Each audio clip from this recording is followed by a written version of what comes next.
하나님의 위로와 하나님의 평강이 여러분들과 함께 하시기를 주님의 이름으로 축복합니다. 여기 이제 암몬 자손과 싸우는 이야기가 나옵니다. 자, 암몬 자손의 왕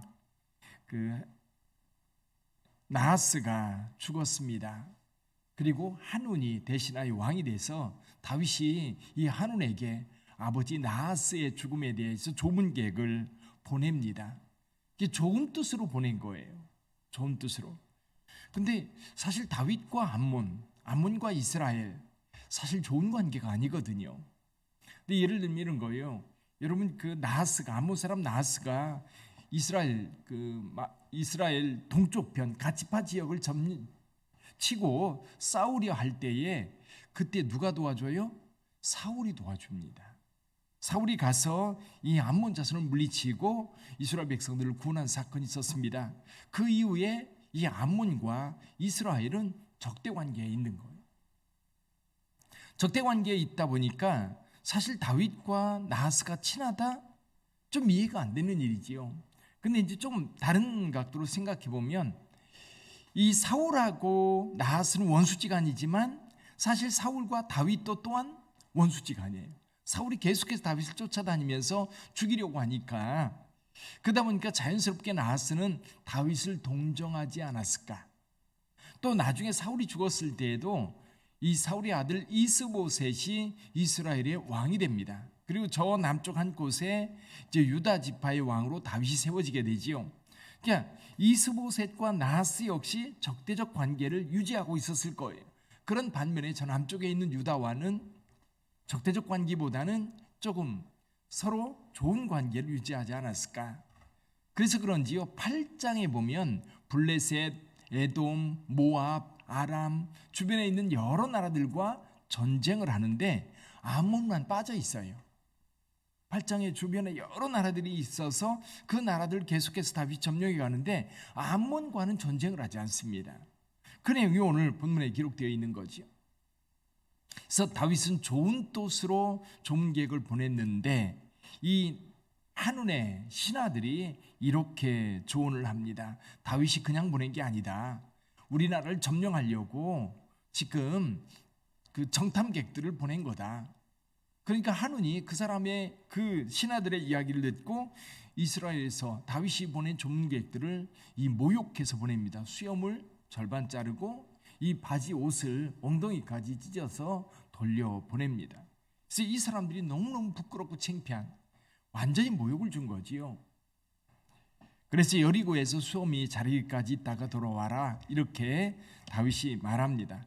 그러고 나서 암몬 자손들이요 다윗에게 미움을 받은 줄 알고 군사를 모읍니다. 그래서 암몬 사람들이 군사를 모으고 그리고 아람 쪽에 있는 사람들을 이제 돈 주고 용병을 사는 거지요. 네 민족들을 불러서 이제 용병들이 한쪽에 있고 그리고 암몬 자손들이 성 밖에 나와서 거기 진을 치고 있는데 이스라엘 백성들이 거기서 요압과 아비새가 둘로 나눕니다. 이 요압은 아람 사람들을 대하고 그리고 아비새는 암몬 사람들을 대했는데 양쪽으로 나눠서 전쟁을 벌이는데 이스라엘 백성들이 이겨요. 그래서 용보로 왔던 사람들 다 이제 돌아갔고 암몬 사람들 역시 다 성으로 들어가니까 이제 전쟁이 끝나고 돌아왔습니다. 돌아왔는데 그 다음에 어떤 일이 벌어졌어요? 아람 사람들이 다시 사람을 모아가지고 다윗과 전쟁을 하다가 완전히 깨진 거예요. 완전히 패한 거예요. 그래서 그 이후로 아람 사람들은 암몬 자손 돕는 것을 절대 하지 않았을 뿐만 아니라 다윗의 이제 속국이 되어서 다윗에게 조공을 보내는 그런 나라로 전락하고 맙니다. 자, 이 이야기를 통해서 우리는 무엇을 생각해 볼 수 있을까요? 자, 오늘날도 교회가요 지역사회나 세상을 향해서 좋은 일 많이 합니다. 그렇죠? 다윗도 분명히 암몬에게 좋은 마음으로 조문객을 보냈는데 교회는 세상을 향해서 좋은 일을 참 많이 하는데요 세상은 그것을 어떻게 받아들여요? 좋은 일로 받아들이지 않아요. 다시 말해서 선을 악으로 받아들이는 거예요. 선을 악으로 받아들여요. 그런 경우가 참 많습니다. 사실 우리나라 같은 경우도 기독교가 우리나라 근대화에 결정적인 영향을 줘요. 일제시대 때뿐만 아니라 6.25 전후에서 6.25 때에도 사실 우리나라가 얼마나 많이 힘들고 어렵습니까? 그래서 이 미국이라든지 여러 나라에서 구호품 같은 건 다 어디를 통해서 배급을 했느냐면 교회를 통해서 나눠줬어요. 이유가 뭐예요? 우리나라 선교사로 와 있던 많은 사람들, 자 그렇게 선교적 관계, 그러니까 우리나라 같은 경우는 행정적으로 이걸 처리할 능력이 없었어요, 실은. 그러니까 교회가 문화, 저희 어렸을 때만 해도 영화 어디 가서 봐요? 교회 가야 볼 수 있어요. 있잖아요. 연극 같은 거 어디 있어요? 교회 가야 있잖아요.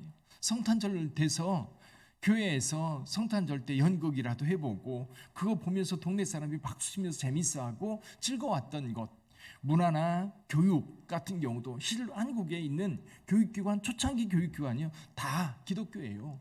숭실대학, 연대, 이대 다 그렇습니다. 중고등학교뿐만 아니라 어린아이들, 병원 마찬가지예요. 그러니까 한국의 근대화에 여러분 기독교를 빼면 사실 한국 근대화에 없어요. 그럼에도 불구하고 사회주의적 가치관을 가진 이 역사학자들은 교회를 이 한국 근대사 속에서 빼려고 얼마나 노력을 하는지 몰라요. 그걸 지우려고. 그래서 서울신대 박명수 교수 같은 경우는 적극적으로 교회 역할을 부각시키려고 역사학자들하고 같이 논의하고 토론을 하고 있는 거예요.